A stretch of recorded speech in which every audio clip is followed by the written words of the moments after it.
पर ऋषि दयानंद रहे थे कभी, और यहाँ पर इन्होंने भगवान कृष्ण की मूर्ति भी स्थापित की थी और ये एक पवित्र स्थान है।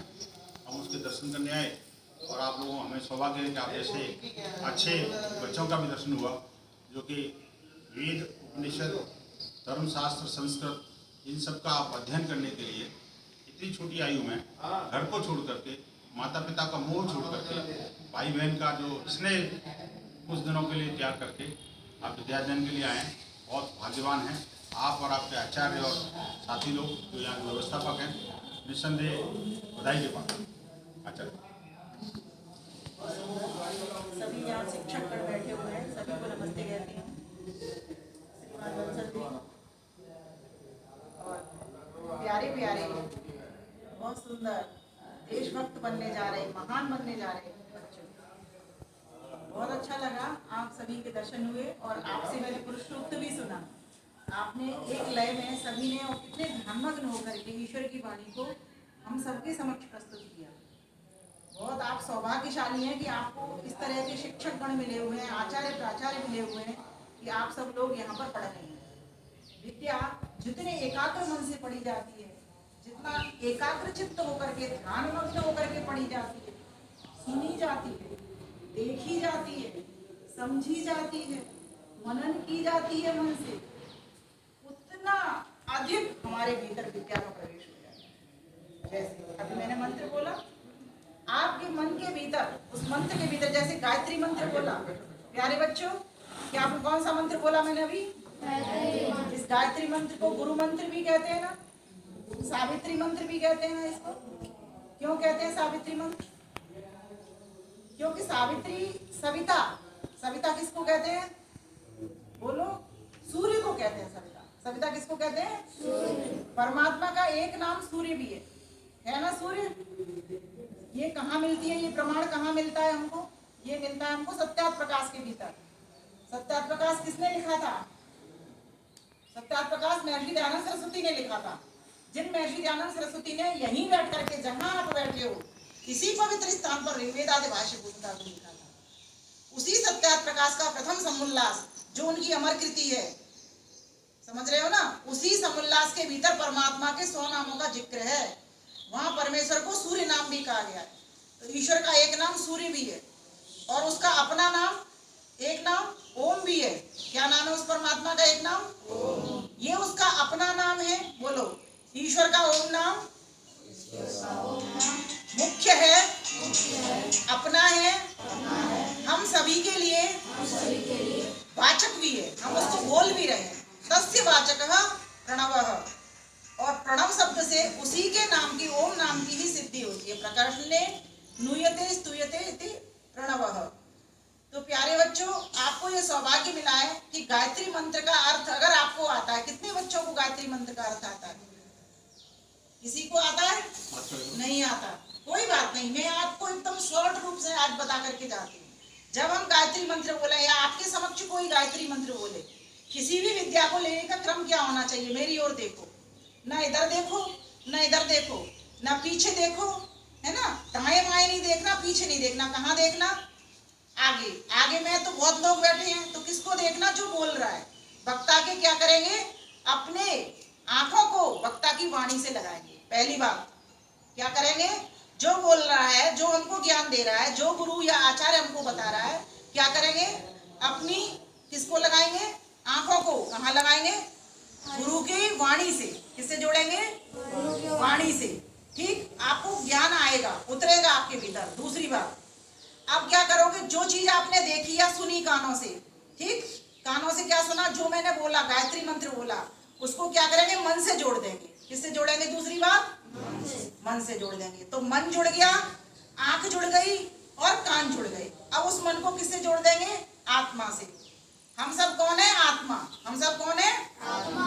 ठीक है, ये शरीर क्या है? ये साधन है। ये इंद्रियां जो मैंने बोली है, आंख, कान, नाक, मुख, ये सब हमारी इंद्रियां हमको ज्ञान कराती हैं। क्या कराती है? ये ज्ञान कराती है। इसी के कारण मैं बोल रही हूँ और आप सुन रहे हो। सुन के ज्ञान हो रहा है ना, है ना। और पढ़ते हो तो आपको पढ़ करके ज्ञान होता है, लिखते हो तो लिख करके ज्ञान होता है, बोलते हो तो बोल करके ज्ञान होता है। इसीलिए इनको ज्ञानेंद्रिया कहते हैं। क्या कहते हैं? तो ईश्वर का एक नाम क्या है? ओम। ये हमको कैसे पता चला? हमने शब्द प्रमाण से, वेद से जाना। किससे जाना? वेद से जाना। वेद का ज्ञान किसने दिया? वेद को जानने वाले गुरुजनों ने दिया। वेद को जानने वाले गुरुजनों ने। वेद का ज्ञान किन ऋषियों के पास आया? बताओ। 4 ऋषियों के पास आया। याद करिए नाम। पहला अग्नि, बोलो अग्नि, वायु, आदित्य, अंगिरा। अब इन 4 ऋषियों के पास कैसे आया? जब हम जैसे सोचते हैं ना तो कोई चीज का ज्ञान करते हैं, ऐसे वो जो 4 ऋषि थे बहुत पवित्र आत्मा थे। जब भगवान ने सृष्टि बनाई तब भगवान ने क्या किया? ईश्वर ने क्या किया? उनके हृदय के भीतर ज्ञान दे दिया, उनके मन के भीतर ज्ञान दे दिया। जैसे हम आप क्या करते हैं? ज्ञान कैसे? जब मन से के द्वारा हम इस हाथ को उठाते हैं ना, मन से ये जुड़ता है ना ये हमारा हाथ, तब जाकर के हम किसी वस्तु को, मोबाइल को पकड़ते हैं ना। इसी प्रकार से 4 ऋषियों के मन के भीतर ईश्वर ने ज्ञान दे दिया।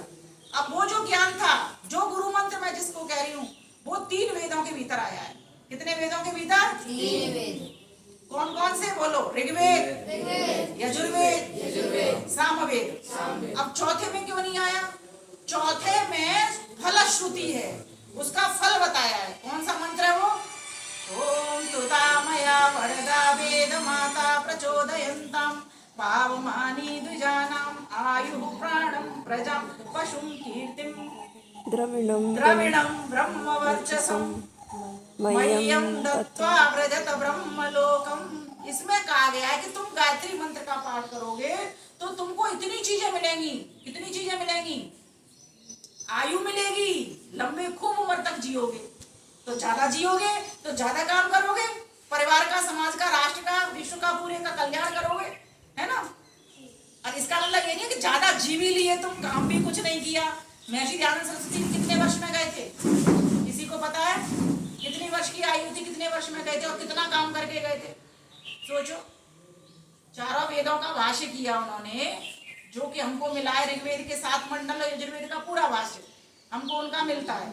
और ऋग्वेदात भाष्य भूमिका का तो लेखन ही यहाँ पर किया हुआ था। कितना काम किया उन्होंने, कितनी आयु में किया उन्होंने? कितने आयु पे गए थे? कौन बताएगा यहाँ पर? कितनी आयु पे गए थे आचार्य जी? 56-57 साल जिए होंगे मेरे साथ। 59 साल के गए। 59 और 59 में काम कितना करके? बहुत काम किया। तो हम क्या करें? हम तो चाहते हैं भगवान हमें और खूब लंबी तो आयु दे और खूब ज्यादा काम किया, ऋषि के कामों को करते हुए हम चले जाए। तो इस प्रकार से हम ईश्वर का नाम जाने। ओम। ठीक। नित्य प्रति आप में से कितने लोग हैं जो उठ करके भगवान का ध्यान करते हैं? कितने बच्चे हैं?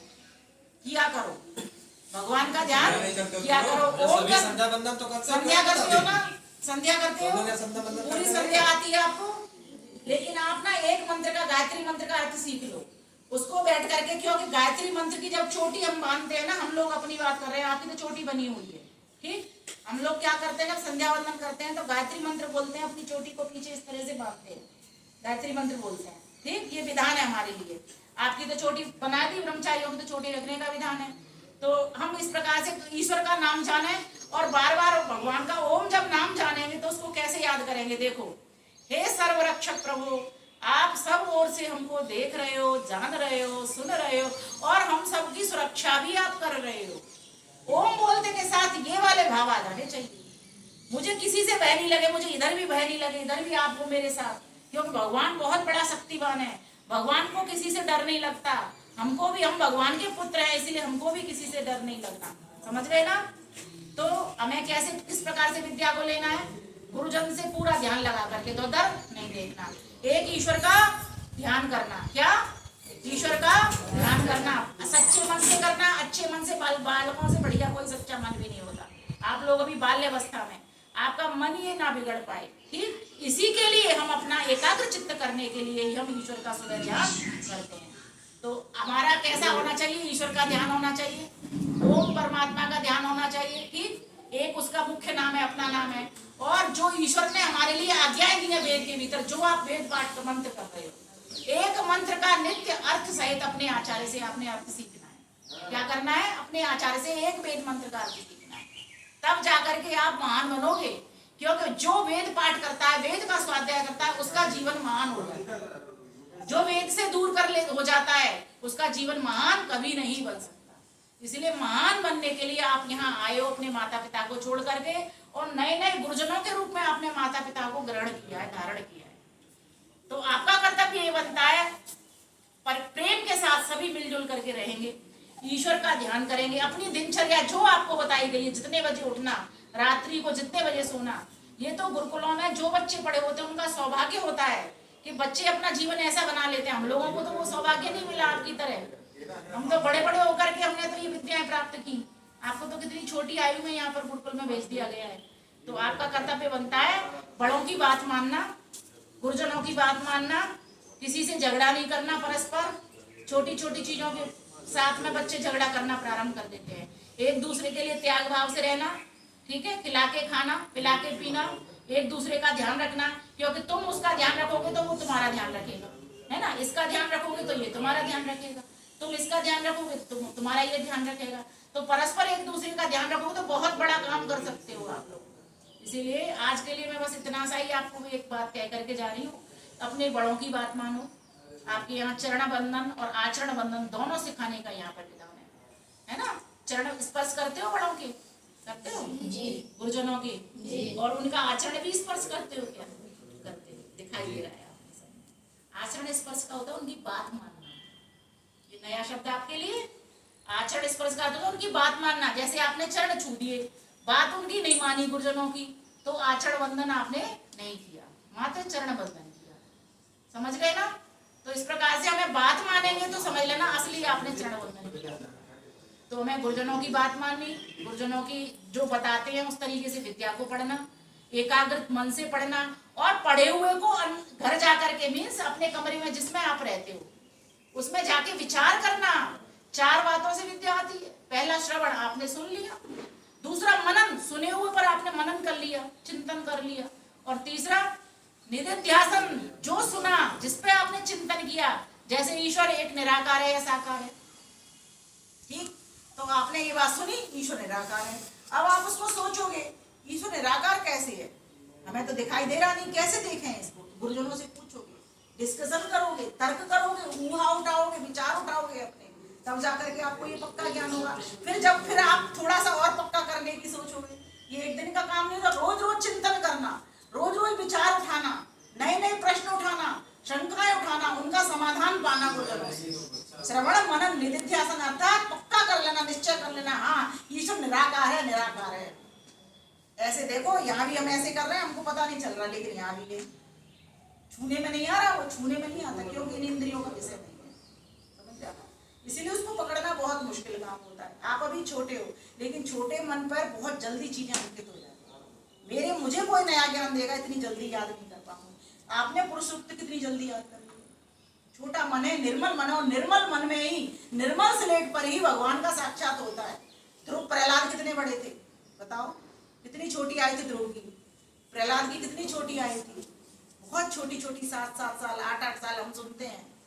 तो आपको ये सौभाग्य मिला है, आप सुने हुए पर विचार करो, ज्ञान को पक्का करो, और फिर पक्का करने के बाद जीवन में धारण करो।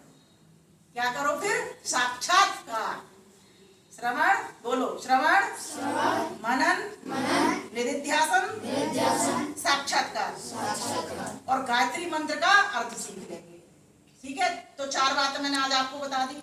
जो सुनेंगे उस पर विचार करेंगे, विचार करके ज्ञान को पक्का करेंगे कि ये बात सही है कि गलत है। एक ज्ञान आएगा निकल करके, ठीक है, कि ये सही है या गलत है, जो बात बताई जा रही है, जो मैं चिंतन कर रहा हूँ, तो पक्का हो जाएगा आपका।